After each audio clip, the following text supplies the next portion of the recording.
ছোট্ট আমার মেয়ে সঙ্গিনীদের ডাক শুনতে পেয়ে সিঁড়ি দিয়ে নিচের তলায় যাচ্ছিল সে নেমে, অন্ধকারে ভয়ে ভয়ে, থেমে থেমে। হাতে ছিল প্রদীপখানি, আঁচল দিয়ে আড়াল করে চলছিল সাবধানে। আমি ছিলাম ছাতে, তারায় ভরা চৈত্র মাসের রাতে। হঠাৎ মেয়ের কান্না শুনে উঠে দেখতে গেলেন ছুটে।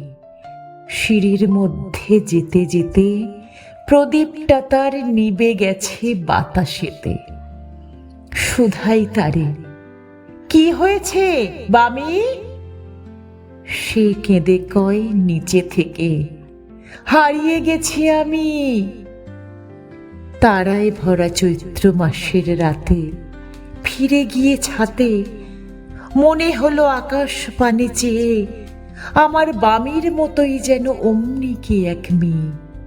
নীলাম্বরের আঁচলখানি ঘিরে দীপশিখাটি বাঁচিয়ে একা চলছে ধীরে ধীরে। নিপ্ত যদি আলো, যদি হঠাৎ যেত থামে, আকাশ ভরে উঠত কেঁদে, হারিয়ে গেছি আমি।